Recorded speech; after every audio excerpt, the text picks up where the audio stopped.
நன்றி நன்றி நன்றி.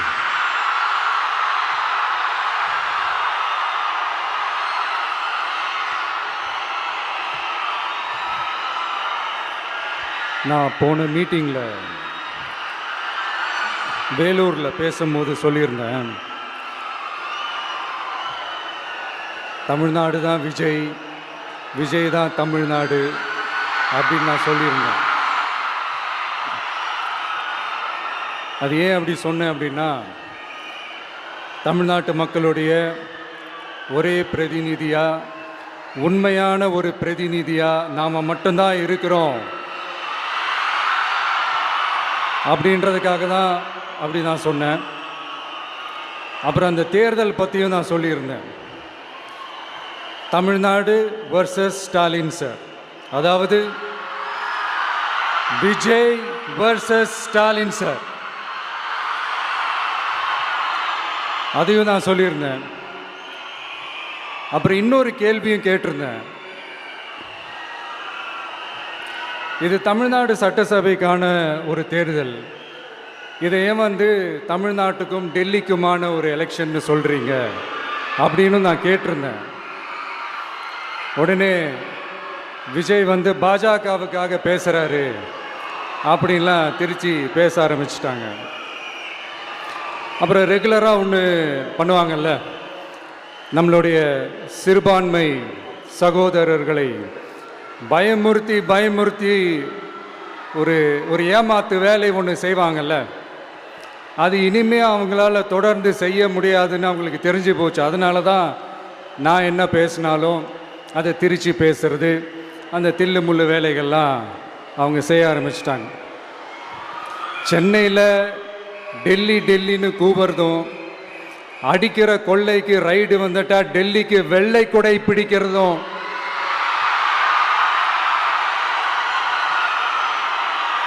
இதெல்லாம் யாருன்னு உங்களுக்கே நல்லா தெரியும். தமிழ்நாட்டை காப்பாற்றுறது திமுக தான், தமிழ்நாட்டை பிழைக்க வைக்கிறது திமுக தான், இதெல்லாமே பண்ணுறது திமுக தான், ஸ்டாலின் சார் தான். இதெல்லாம் ஒர்க் அவுட்டே ஆகாது பாஸ்.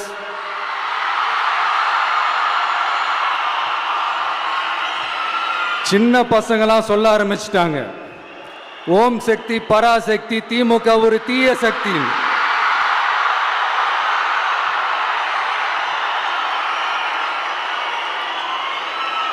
அதனால் இந்த தமிழ்நாடு இன்னொன்று வேற ஒன்று சொல்கிறாங்க. அது என்னடான்னா, தமிழ்நாட்டு அணி டெல்லி அணியா. கிரிக்கெட்டில் கூட தமிழ்நாட்டு அணியை டெல்லி அணியால் தொட்டு கூட பார்க்க முடியாது.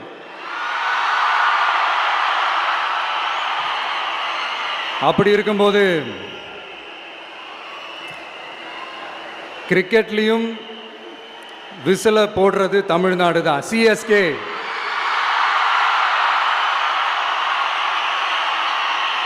வரப்போற எலெக்ஷன்லையும் விசில போட போறது நம்ம டிவிக்கே தான்.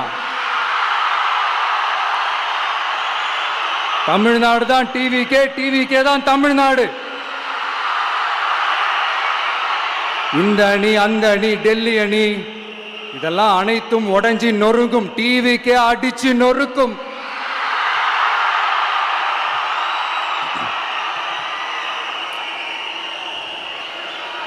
எனக்கும் என்னுடைய மக்களுக்கும் நடுவில் வேற யாராலையும் உள்ள நுழையவே முடியாது.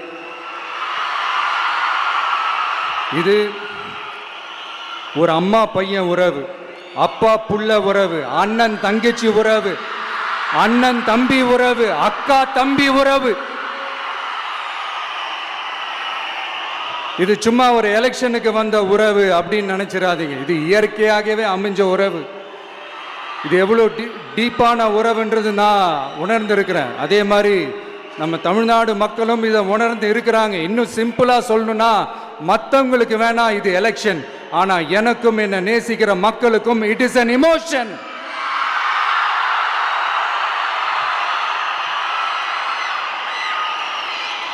And it is not an ordinary emotion. It is a powerful oceanic emotion. இப்படி இருக்கும்போது வீட்டுக்கு வீடு விஜய், தமிழ்நாட்டுக்காக விஜய், வெற்றி பேரணியில் தமிழ்நாடு, இதெல்லாமே 100% இந்த எலெக்ஷன்ல அது ப்ரூவ் ஆகும்.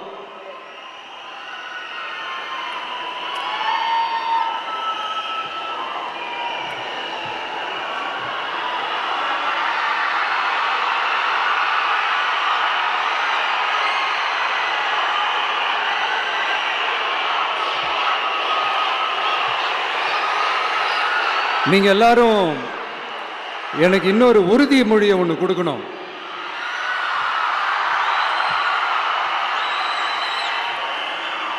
ஊழலற்ற உண்மையான சமூக நீதியை நிலைநாட்ட நம்ம ஆட்சியை அமைப்பீங்க தானே? உங்களை தான் கேட்கிறேன், நம்ம ஆட்சியை அமைப்பீங்க தானே? இந்த விஜய்க்கு ஒரு வாய்ப்பு கொடுப்பீங்க தானே? உண்மையிலேயே கொடுப்பீங்க தானே? இந்த விஜய நம்புறீங்க தானே? ஒவ்வொரு வீட்லயும் விசில் சத்தம் கேட்கும் தானே? அந்த விசில் சத்தம் ஒவ்வொரு பூத்திலையும் புயலா ஒலிக்கும் தானே? Thank you, thank you, thank you.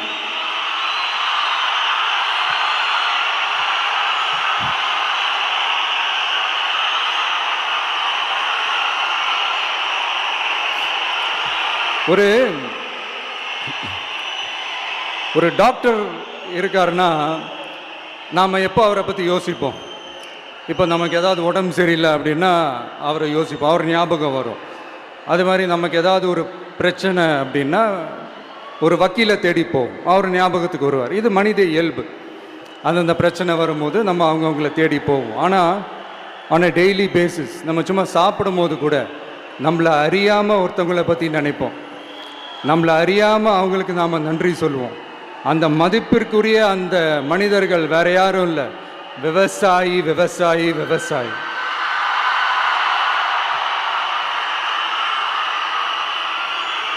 அவங்க பார்க்கறதுக்கு வேணா சாதாரணமாக இருப்பாங்க, ஆனால் அவங்க சாதாரணமான மனிதர்கள்லாம் கிடையாது. இந்த உலகத்தையும் மனிதர்களையும் படைச்சது கடவுள்னு சொல்லுவாங்க, ஆனால் அந்த கடவுளுக்கே படையல் போடுற உயர்ந்த மனிதர்கள் தான் நம்ம விவசாயிகள். இந்த பூமியில உயிர் இருக்குது, இந்த பூமியில பூ பூக்கும், காய் காய்க்கும், பூத்து குலுங்கும்னு இந்த பூமியை அழகா காட்டி இந்த பூமியை சாமி ஆக்கிறதுல இயற்கையோட சேர்ந்து நம்ம விவசாயிகளுக்கும் ஒரு முக்கிய பங்கு ஒன்று இருக்குது. அதனால நான் ஏதோ ஓவரா ஏதோ சொல்றேன்னு நினைக்காதீங்க.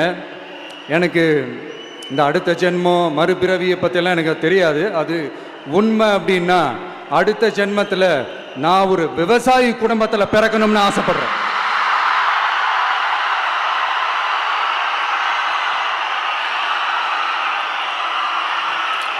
எனக்கு விவசாயத்தை பற்றி டீட்டெயில்டாக தெரியாது தான், நான் ஒத்துக்கிறேன்.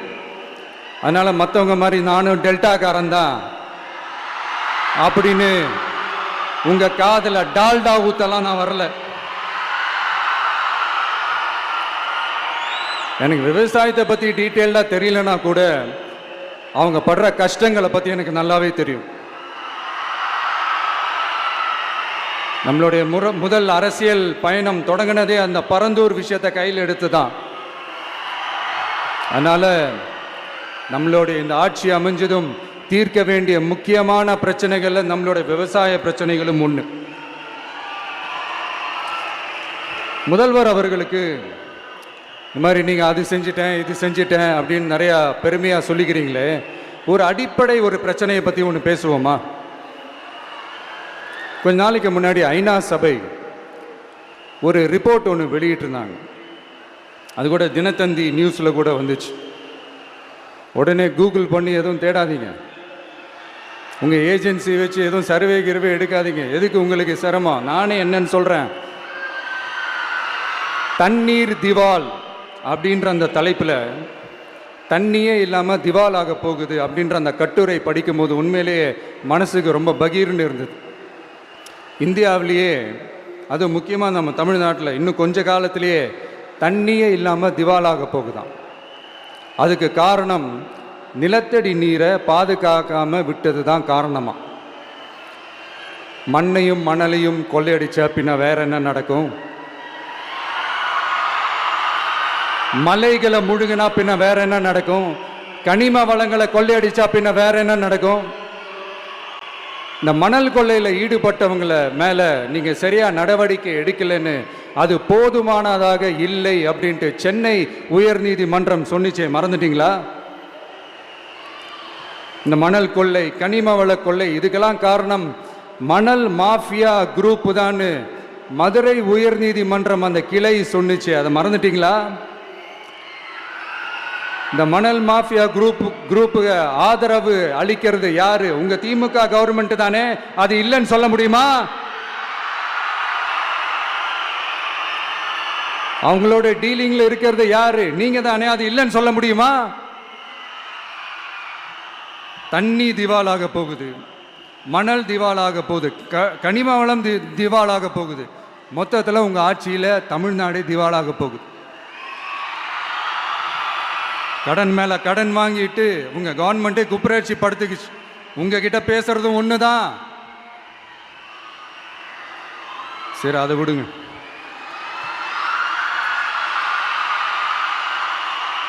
நம்ம விவசாயிகள் கஷ்டப்பட்டு விளைய வச்ச அந்த நெல்லெல்லாம் மழையில் நனைஞ்சி வீணா போச்சே. டெல்டாக்காரன்னு சொல்லிக்கிற நீங்கள் அதை எதாவது கவனிச்சிங்களா? அவங்களுடைய போராட்டம் எதுக்காவது கூட போய் நின்றுக்கிறீங்களா? கூண்டாஸில் மட்டும் போடுவீங்க. இதானே உங்களுடைய அந்த சாதனை. பரந்தூர் பிரச்சனை, உங்களுடைய உண்மையான நிலைப்பாடு என்ன? மேல்மா விஷயத்தில் உங்களோட உண்மையான நிலைப்பாடு என்ன? தமிழகத்தில் இருக்கிற எல்லா ஆறுகளையும் இணைப்போம், இந்தியாவிலேயே நாங்கள் தான் அதை பற்றி ஃபஸ்ட்டு யோசித்தோம் அப்படின்னு பெருமையாக சொல்லிக்கிற இந்த திமுக கவர்மெண்ட் அவங்களுடைய நாக் என்னன்னு சொல்லவா? இந்த மாதிரி பெரிய பெரிய திட்டங்கள்லாம் ஆட்சிக்கு வந்த உடனே செய்ய மாட்டாங்க. அந்த ஆட்சி முடிகிற டைமில், அந்த கடைசி 6 மாதம், அந்த 1 வருஷம், அந்த 1.5 வருஷத்தில் அதுக்கான திட்டத்தை கொண்டு வருவாங்க, அதுக்கான அடிக்கலை நாட்டுவாங்க. அதுக்கப்புறம் எலெக்ஷன் வரும், தோத்துருவாங்க. கேட்டால் எங்கள் ஆட்சி தான் முடிஞ்சிருச்சே அப்படின்னு நாடகம் ஆடுவாங்க. இல்லை, நான் தெரியாமல் தான் கேட்குறேன். மக்கள் மேலே உங்களுக்கு உண்மையிலே அந்த அக்கறை இருந்துச்சுன்னா ஆட்சிக்கு வந்த உடனே இந்த மாதிரி பெரிய பெரிய திட்டங்கள்லாம் ஸ்டார்ட் பண்ண வேண்டியது தானே. அதனால் ஆட்சி முடியும் போது அடிக்கல் நாட்டுறது. ஓட்டுக்காக என்னென்னலாம் பேசுவீங்க, ஆனால் மக்கள் இதெல்லாம் நம்புறதுக்கு அவங்க ஏமாளிங்க நினச்சிங்களா? மக்களே, நம்மளுடைய ஆட்சி அமைஞ்சதும் இந்த மாதிரி பெரிய பெரிய திட்டங்கள்லாம் உடனே ஸ்டார்ட் பண்ணுவோம். அதை அந்த 5 வருஷத்துக்குள்ள அதை முடிக்கவும் ட்ரை பண்ணுவோம். ஸோ இப்படிலாம் நம்ம பேசினா காவிரி பிரச்சனையில் உன் கருத்து என்ன, முல்லை பெரியார் பிரச்சனையில் உன் கருத்து என்ன, இப்படிலாம் அதெல்லாம் பற்றி உனக்கு என்ன தெரியுமா அப்படின்னு கேட்க ஆரம்பிச்சிருவாங்க. ஐயா, உலக மகா மேதைகளே, ROV, ரிமோட்லி ஆப்ரேட்டட் வெஹிக்கிள், அதை வச்சு தண்ணிக்குள்ளேயே போய் அணைகளோட உறுதித்தன்மையை ஆராய்ச்சி பார்க்குற வரைக்கும் நான் எல்லாம் தெரிஞ்சு தான் வச்சிருக்கிறேன்.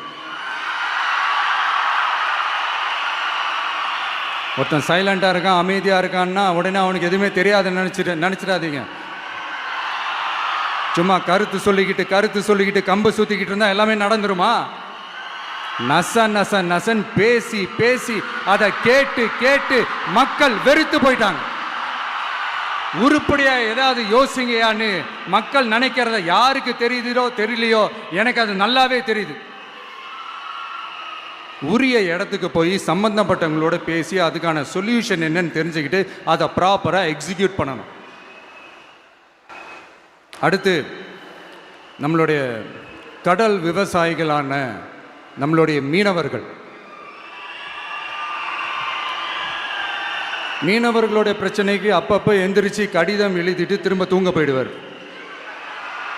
அவ்வளோதான், அதோட அது அப்படியே கிடக்கும். மானே, தேனே, பொன்மானே, இப்படிலாம் கடிதம் எழுதுறதெல்லாம் வேலைக்கே ஆகாது. ஒன்றிய அரசுக்கு அந்த உண்மையான உணர்வு பூர்வமான அந்த அழுத்தத்தை கொடுக்கணும்.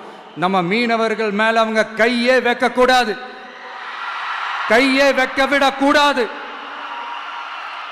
அவங்களுக்கான அந்த பாதுகாப்பு பக்காவா இருக்கணும். அதுதான் நம்மளுடைய ஒரே அஜெண்டா. மீனவர்களே, அடுத்து நம்மளுடைய ஆட்சி தான். கவலைப்படாதீங்க, தைரியமா இருங்க. உங்களுக்கான பாதுகாப்பு பக்காவா இருக்கும். இப்படி இருக்கும்போது அடுத்ததும் நாங்க தான் அப்படின்னு சிஎம் சார் சொல்லுவாங்க. அதெல்லாம் நடக்கவே நடக்காது. 2வது முறை வந்ததெல்லாம் சரித்திரமே கிடையாது. இந்த சைனாவில் கிரேட் வால் ஆஃப் சைனா கேள்விப்பட்டிருப்பீங்க. அதோடைய நீளத்தை விட பெரிய டாஸ்க் இது. ஆனானப்பட்ட அவங்க அப்பாவாலே முடியல.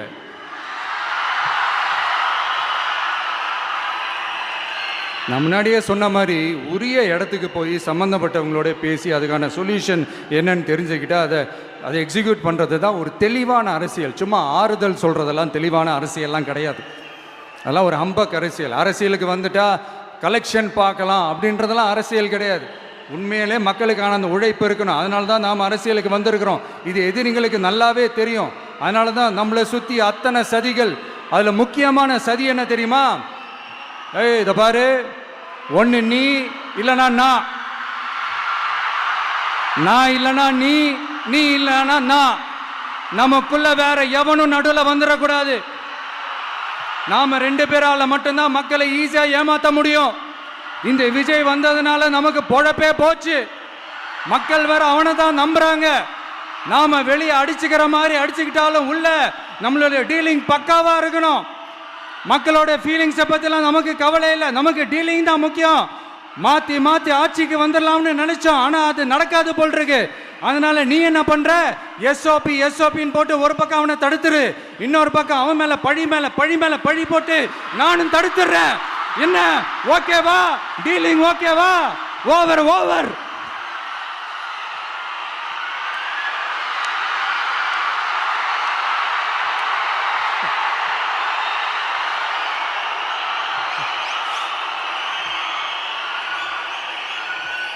இல்லைங்க, உண்மையிலேயே சிரிக்கிறதா என்ன பண்ணுறதுன்னு எனக்கு தெரியல.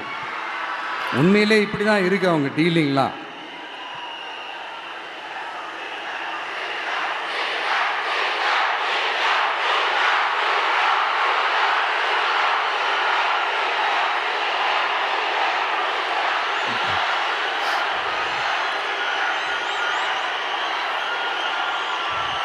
இப்படி பழி மேலே பழி போட்டு கரூரில் ஆரம்பித்து நம்ம ஜனநாயகன் படம் ரிலீஸ் வரைக்கும். ஆனால் அந்த ரிலீஸ் பிரச்சனையில் நிறைய பேர் குரல் கொடுத்தாங்க. முக்கியமாக நம்மளுடைய முதல்வர் அவர்கள் கூட பூசி மொழிகி பட்டும் படாமல் குரல் கொடுத்தாங்க. But what ever it is, குரல் கொடுத்த அவங்களுக்கும் மற்றவங்க எல்லாருக்கும் இந்த நேரத்தில் என்னுடைய நன்றியை தெரிவிச்சுக்கிறேன். இப்படி நம்ம வெளிப்படையாக பேசுறதுனால சிஎம் சாரோட மனநிலை இப்போ எப்படி இருக்கும் தெரியுமா? ஏற்கனவே கட்சிக்காரங்க தொல்லை தாங்க முடியல, தூங்க விட மாட்டேறாங்க. இந்த விஜயும் வந்து தூங்க விட மாட்டான். நம்ம பாட்டுக்கு ஹைவேல சைக்கிளில் சோலாவா போலான்னு நினைச்சோம். இவன் நாடானா மக்கள் சக்தியோட வந்துட்டு இருக்கான். இவன் தான் கேள்வி கேட்கறான்னு பார்த்தா மக்களையும் கேள்வி கேட்க வைக்கிறான்.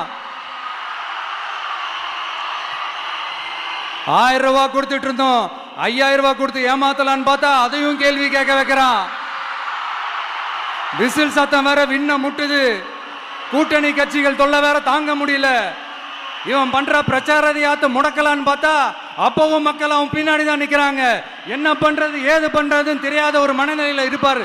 ஆனா சார், நீங்க இந்த விஜயம் முடக்கலாம்.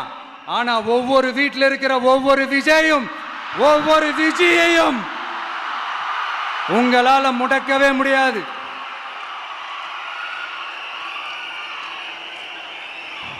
அவங்களாம் ஆல்ரெடி பிரச்சாரத்தை ஸ்டார்ட் பண்ணிட்டாங்க சார். வீட்லயே குடும்பமா இறங்குவாங்க பாருங்க பிரச்சாரத்துக்கு. அப்ப உங்களால மட்டும் இல்ல,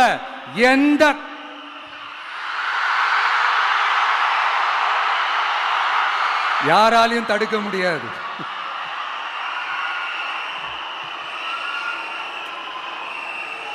நம்ம டவுன் சவுத்தில் ஒரு ஊரில் உங்கள் அப்பாவுக்கு வெங்கல சிலை வைக்கணும்னு ட்ரை பண்ணீங்கல்ல, அதுக்கு சுப்ரீம் கோர்ட் என்ன சொன்னாங்க? மக்களோட பணத்தில் யாருக்கு புகழ் பாட பார்க்குறீங்க அப்படின்னு கேட்டாங்கல்ல. அதுக்கு என்ன அர்த்தம் தெரியுமா? ஊராம் வீட்டு நெய்யில் உங்கள் வீட்டுக்கு ஸ்வீட்டு செய்யாதீங்க. எப்படி? ஊராம் வீட்டு நெய்யில் உங்க வீட்டுக்கு ஸ்வீட்டு செய்யாதீங்கன்னு அர்த்தம். மக்களோட ஒரு அடிப்படை வாழ்வாதாரத்துக்கு ஏதாவது பிரச்சனைக்குன்னு கேட்டா நிதி சுமைன்னு சொல்றீங்க. செலை வைக்கிறதுக்கு மட்டும் எங்கிருந்து சார் காசு வருது?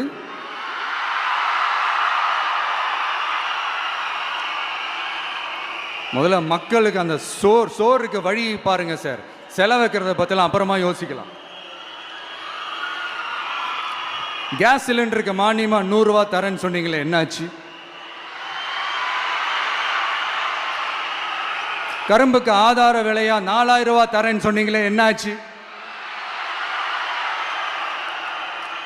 ரொம்ப நாள் கல்யாணமே ஆகாம இருக்கிற பெண்களுக்கு அவங்களுடைய கல்வி தகுதிக்கு ஏற்ப அரசு வேலை கொடுப்போம்னு சொன்னீங்களே, என்னாச்சு? இதெல்லாம் வெறும் சாம்பிள் தான். இதோட ஹைலைட் ஒன்று இருக்கு. மாநில அரசால முடியவே முடியாதுன்னு தெரிஞ்சுக்கிட்டோம், நாங்க வந்தா நீட்டை ஒழிப்போம். ஆகா ஆகா ஆகா ஆகா, எவ்வளவு பெரிய ஒரு மோசடி இது! கேட்டா நாங்க தான் முன்மாதிரி ஆட்சின்னு சொல்லுவாங்க. மோசடி ஆட்சி. மோசமானவங்களே முக்கியமானவங்க கேள்விப்பட்டிருக்கிறீங்களா? அந்த மாதிரி மோசடி ஆட்சியிலேயே முக்கியமான ஆட்சி இந்த திமுக ஆட்சி. மக்களே, மக்களை நேசிக்கிற விஜய் வேணுமா? மக்கள் விரோத ஆட்சி நடத்துற ஸ்டாலின் சார் வேணுமா?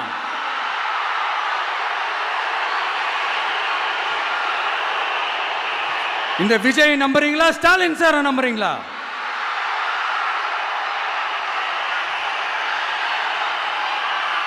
இந்த சத்தத்துக்கு அர்த்தம் தெரியுமா சார்? ஸ்டாலின் தொடரட்டும் அப்படின்னு அர்த்தம் கிடையாது. தீய சக்தி திமுக ஆட்சி மறையட்டும், தூய சக்தி டிவிகே ஆட்சி வரட்டும். நானும் உதிக்கட்டும்னு சொல்லாம்னு நினைச்சேன், பார்த்தா அதை வேற திருச்சி பேச ஆரம்பிச்சிருவாங்க.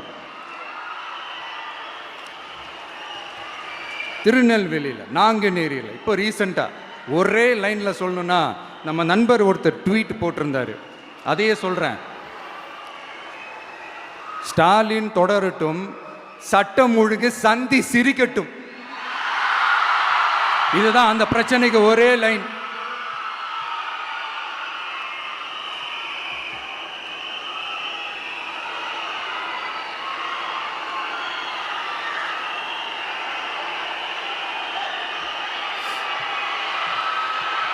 மக்களே, காஞ்சிபுரத்தில், வேலூரில் எல்லாம் நம்மளோட விஷனை பற்றி சொன்னோம் இல்லையா? அதே மாதிரி இங்கேயும் சில விஷன்ஸை சொல்லணும். இது மற்றவங்க மாதிரி தேர்தல் வாக்குறுதின்னு சொல்லி ஏமாத்துறது கிடையாது. நம்மளை நம்புகிற மக்களுக்கு நம்பிக்கை தர்றது. நம்ம ஆட்சிக்கு வந்ததும் இதெல்லாம் செய்ய நடவடிக்கை எடுப்போம்னு சொல்கிறது. டெல்டா விவசாயிகள் சமீபத்தில் கூட உரத்தட்டுப்பாட்டை சந்திச்சிங்கல்ல. சில பேர் உரத்தை பதுக்கி வச்சு அதிக விலைக்கு விற்றதா நியூஸ்லாம் கூட வந்துச்சு. நம்ம டிவிக்கு ஆட்சி வந்ததும் உரத்தட்டுப்பாடு இல்லாமல் பார்த்துக்குவோம். 5 ஏக்கர் வரை நிலமுள்ள விவசாயிகள் வேளாண் கூட்டுறவு வங்கிகளில் வாங்கிய பயிர் கடன் முழுமையாக ரத்து செய்வதற்கும், 5 ஏக்கருக்கு மேல் உள்ள விவசாயிகள் வேளாண் கூட்டுறவு வங்கிகளில் வாங்கிய பயிர்க்கடன் 50% வரை ரத்து செய்வதற்கான சாத்திய கூறுகளை ஆராய்ந்து உறுதியாக நடவடிக்கை எடுப்போம். திமுக மாதிரி எல்லாருக்கும்னு சொல்லிட்டு அதுல தகுதி ஃபிக்ஸ் பண்ணி பாகுபாடு காட்டி ஏமாற்ற மாட்டோம். எல்லாத்தையும் வெளிப்படையாக சொல்லுவோம். 2 ஏக்கர் வரை நிலமுள்ள விவசாயிகள் மற்றும் நிலமற்றவர்கள் குடும்பத்தில் யாரும் மாநில மற்றும் ஒன்றிய அரசு ஊழியராக இல்லாமல் இருக்கும் பட்சத்தில் அவர்களின் குழந்தைகளின் பொறியியல் மற்றும் மருத்துவம் உள்ளிட்ட தொழிற்கல்வி முதல் அனைத்து வகை படிப்புகளுக்குமான முழு செலவையும் அரசே ஏற்கும்.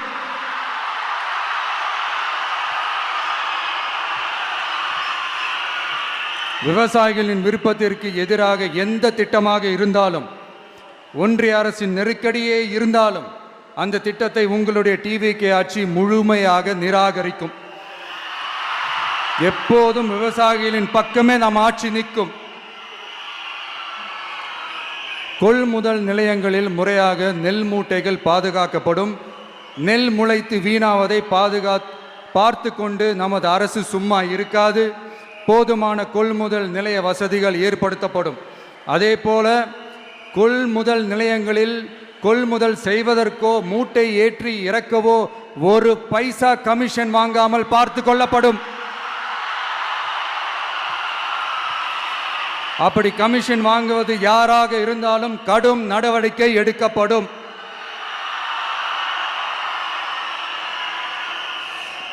ஐநூறு ரேஷன் கார்டுகளுக்கு ஒரு ரேஷன் கடை என்ற வரையறை நிர்ணயிக்கப்படும். கிராமங்களிலும் எடையாளர் நியமிக்கப்படுவார். பெண் விற்பனையாளருக்கு பெண் எடையாளர், ஆண் விற்பனையாளருக்கு ஆண் எடையாளர் என்பது பின்பற்றப்படும்.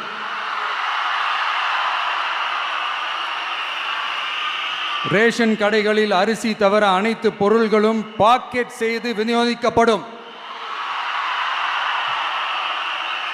மீனவர்களுக்கு ஒன்றிய அரசு சட்டப்படியான பாதுகாப்பை உறுதி செய்ய வேண்டும். அதற்கான உண்மையான உணர்வுபூர்வமான அழுத்தத்தை ஒன்றிய அரசுக்கு நமது டிவிக்கு அரசு கொடுக்கும்.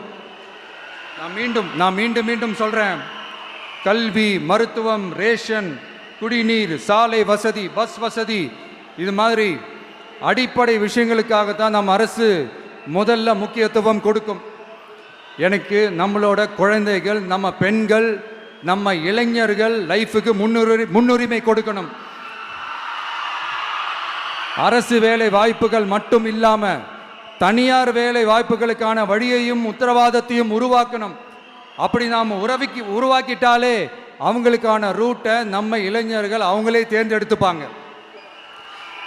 இத்தனை கோடி அத்தனை கோடி ஒப்பந்தம்னு சொல்லி விளம்பரம் மட்டும் செய்யாம உண்மையான ஒப்பந்தம் போட்டு வெள்ளை அறிக்கை வெளியிட்டு அதை செயல்படுத்தினாலே போதும், எல்லாம் தன்னாலே நடக்கும். இங்க என்னனையும் சொல்ல நினைக்கிறேன். இங்க அடுத்து நாங்க தான் நெஞ்சை நிமித்திரி கூவுற யாராச்சும் நாங்க ஊழலே செய்யாதவங்கன்னோ ஊழல் செய்யவே மாட்டோம்னோ நெஞ்சை தொட்டு மனசாட்சியோட சொல்ல முடியுமா? ஆனா நாம இன்னைக்கு இல்ல, ஆட்சிக்கு வந்ததுக்கு அப்புறமும் ஓப்பனா தில்லா கட்ஸா சொல்லுவோம். ஊழல் லஞ்சம் இல்லாத ஒரு ஆட்சியை கொடுக்க உண்மையா ட்ரை பண்ணாலே போதும், எல்லாம் தன்னாலே நல்லா நடக்கும். எல்லாரும் கொஞ்சம் கை இப்படி வைங்களேன். எங்க ஓட்டு எங்க உரிமை. எங்களை யாரும் விலைக்கு வாங்க முடியாது. எங்க ஓட்டு விசில் சின்னத்துக்கு தான். யாரையும் நம்பி ஏமாற மாட்டோம். எங்க வார்த்தையிலிருந்து மாற மாட்டோம். இது நிஜம். தேங்க்யூ.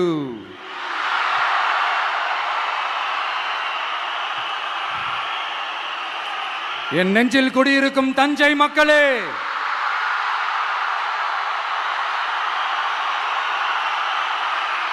என் நெஞ்சில் குடியிருக்கும் வேலூர் மக்களே, வேலூர்ல இதை நான் சொல்ல மறந்துட்டேன், சாரி. உங்களுக்காக இங்க நான் சொல்றேன். உங்களோட நான் இருக்கேன், நம்மளோட நம்ம மக்கள் இருக்கிறாங்க. இதுக்கு மேல என்ன வேணும்? கான்பிடென்ட்டா இருங்க, நல்லதே நடக்கும், வெற்றி நிச்சயம். மீண்டும் சந்திக்கும் வரை நன்றி, வணக்கம்.